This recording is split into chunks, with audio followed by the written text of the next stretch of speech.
Thanks very much, Will. Good morning, everyone. Thank you for joining us. So, according to the media reports that we've seen over the last 24 hours, the modeling that the people of Ontario will get a chance to hear about later today will include some really frightening, some really scary numbers. And I think that this is going to be devastating news for the people of Ontario. When you think about it, for more than a year now, the people of this province who have suffered so much, who have sacrificed so much, and they're going to hear from Premier Doug Ford today that at this very moment, we are at worse shape as a province. We are in the worst shape, in fact, of this pandemic after all of that suffering, after all of that sacrifice. And I think it's going to be evident to the people of this province that that's because Doug Ford has failed us. We know that people continue to get sick. We see the record numbers. We know tragically that people in this province are still dying from COVID-19. We know that our healthcare system is overwhelmed. In fact, there are aspects of the system that feel like they're on the brink of collapse. And our frontline healthcare workers are just have been pushed way past the point of incredible exhaustion.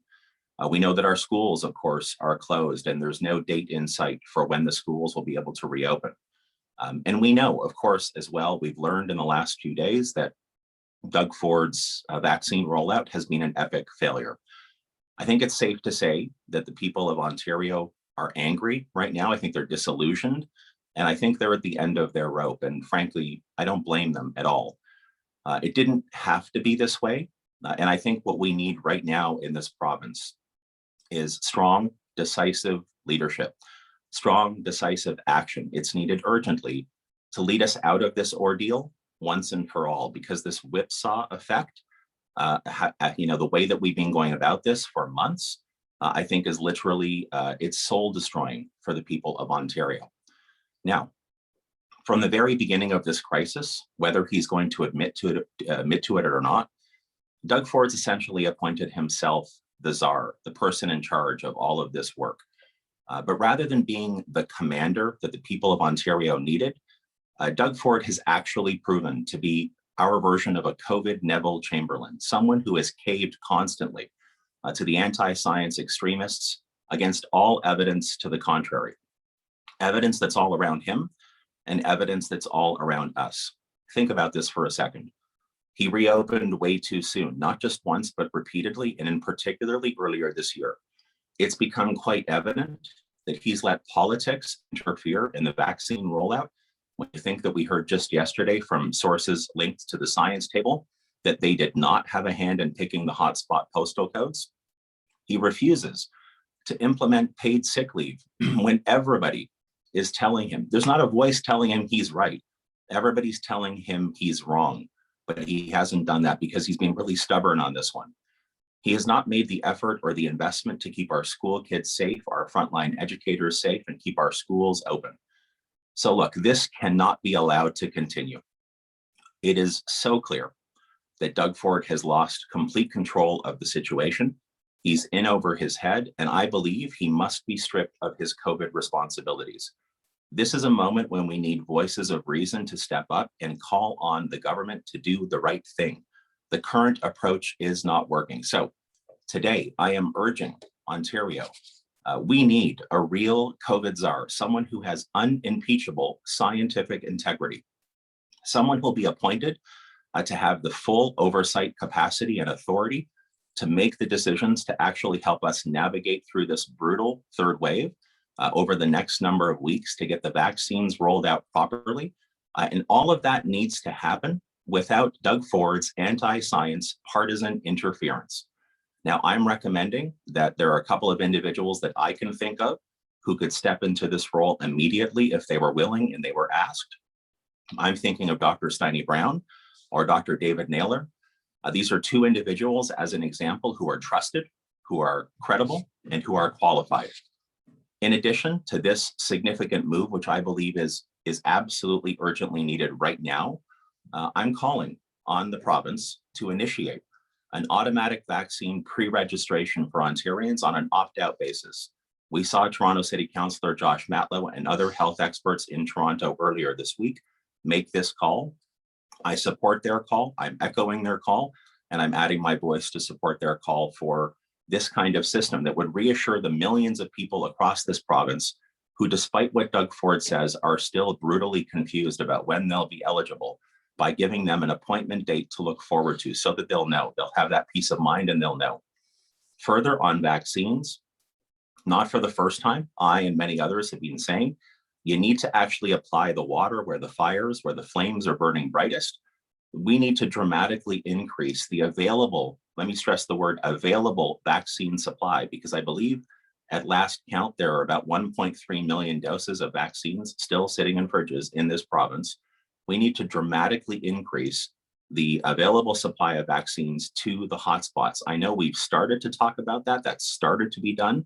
That has to dramatically ramp up.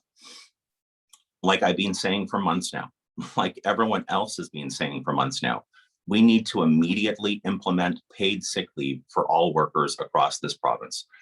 This one issue alone, I mean, the whole host of issues that I'm talking about make it very clear to me that we can no longer trust Doug Ford to lead us through this. He doesn't have the background, he doesn't have the education, he doesn't have the credibility to actually lead us. This is why I say we need a truly independent, fully authorized COVID czar at this moment. This is the only way that I believe we're going to successfully win this war against the COVID-19 pandemic. And let there be no mistake, that's what this is. But when I look at the issue of paid sick leave, it really reinforces what I'm talking about. Every single public health voice out there, every single scientific voice out there, every single opposition leader, everybody in this entire ecosystem who's been looking at this situation for months has been saying to Doug Ford, you got to do the right thing. Paid sick leave is needed, and it's needed to stop people from dying and to stop the spread of this virus. And for stubborn ideological political reasons, he refuses to do so. This one it's the most inconceivable to me that he's been so stubborn on this.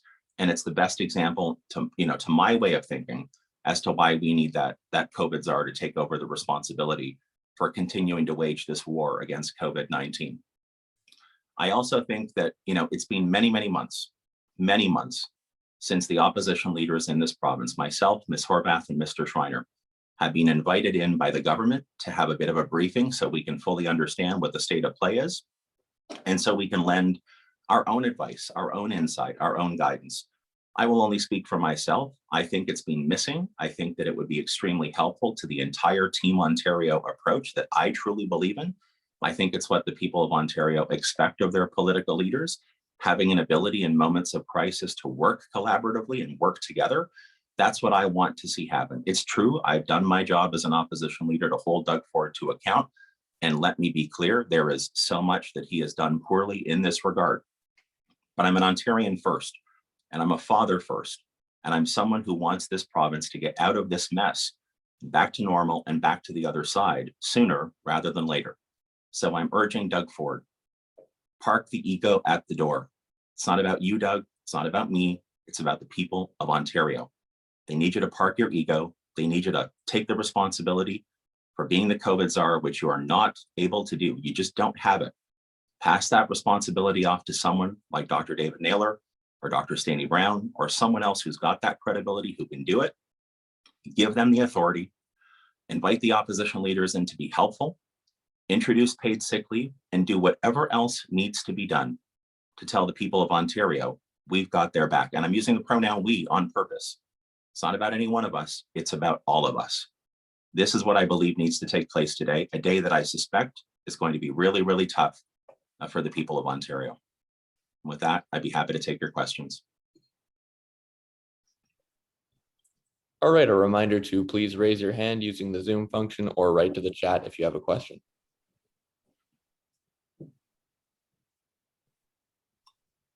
Okay, first question is Richard Southern from 680 News. Stephen, good morning. How are you? Good morning, Richard. I'm great. Thanks. How are you? Good. Sources are telling me that a curfew is off the table. They discussed it last night, but decided against it. Are you in favor of that? Are you glad we're not going to see a curfew, or do you want to see one? So look, I'll talk about the curfew in a quick second, but it's a good, in addition to paid sick leave, which I talked about a second ago, this notion of the curfew, which businesses are going to be essential, all of the other things. And this has been happening for months. We hear snippets through media sources and on social media about all the different things cabinet's considering and who's whispering in Doug Ford's ear and who's lobbying. We see reports earlier this week in media that Doug Ford's campaign chair was part of a caucus call, perhaps a cabinet call, talking about the issues relating to. This is my point. This is exactly my point about the garbage that needs to stop. This is why I'm telling you, Doug Ford does not have what it takes to continue to act as our, in his case, pretend COVID czar. He just doesn't have it. This should not be about lobbying. I mean, think about this in historical terms for a quick second. You know, when Eisenhower was appointed to liberate Europe, I don't think that people who were serving in Roosevelt's cabinet or in the other allies' cabinets were whispering in his ear, telling him how he needed to do things. I mean, I look at this and think, this is a war. It's now been more than 13 months that we have been dealing with this. People have been brutalized. People are dying. Businesses are dying. And the fact that it's been a couple of days now with a whole series of little whispers about who Doug Ford's listening to, who he's talking to, who's lobbying him, which industries might stay open, which ones will close, it's garbage. This entire decision-making process Doug Ford designed is garbage, and it's got to be tossed out right now. We need one individual. We need a modern day Eisenhower to take over responsibility for prosecuting and winning the rest of this COVID war for Ontario. It's not about one man. It's not about Doug Ford's ego. It's not about him running for re-election, which he's done prematurely during this crisis. It's about doing what needs to be done for the people of Ontario. If the science table and the new COVID czar that I envision, Richard, says you need a curfew, then you do a curfew. You don't debate, you don't lobby, you don't whisper, you don't go into some black hole, which Doug Ford's cabinet meetings seem to be like. You say, okay, you've got the authority. So in my case, I'm saying David Naylor, Steiny Brown, someone like that, you've got the authority. A curfew is what you think needs to be done, do it.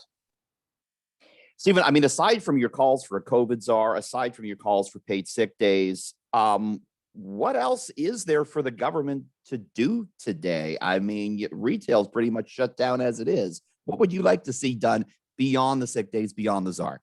Well, here's a couple of things. So first of all, take the politics out of the vaccine rollout.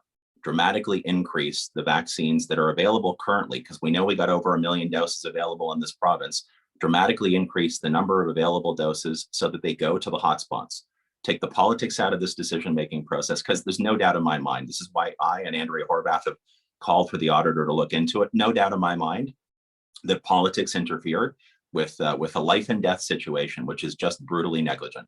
That's number one. Number two, you know, I don't know what we're going to hear today on the redefinition of what's an essential workplace, but I think anybody with half a brain in this province knows that there are still many industries and still many parts of the economy that have been operating like there's nothing bad happening in this province. They're not essential to the food supply chain.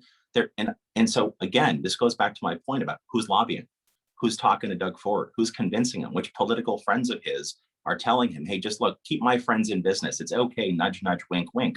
When he doesn't have paid sick leave, when we're not doing enough testing, when we're not doing the vaccine rollout the way that we need to. That's why I'm saying at the crux of all of this is, and I'm saying this as a politician, by the way, if I was in Doug Ford's shoes today and I looked in the mirror and I knew, as he must, that he's been an abject failure as our COVID leader, you got to do the right thing for the people of Ontario. Park your ego at the door, step outside of this, take these discussions out of cabinet. God bless our cabinet, the current cabinet. They don't have the capacity or the scientific background or the knowledge to actually be making these decisions. They just don't. And you forget, don't take my word for it, 13 months into this crisis, and we're going to see record numbers today.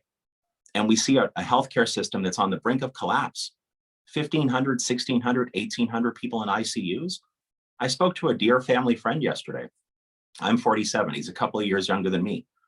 I found out that his wife came down with COVID a number of days ago. They still don't know how. And she's at a hospital in York Region. She's about 45 years old, and she's on a ventilator in ICU. This is in this third wave, we are all hearing more stories like this. It's heartbreaking. It's heartbreaking. And so the right thing needs to be done. Doug Ford needs to park his ego, recognize he doesn't have what it takes to get this job done, and understand the broader responsibility he's got to the people of this province, appoint someone to carry us through the rest of this battle and get us to the other side.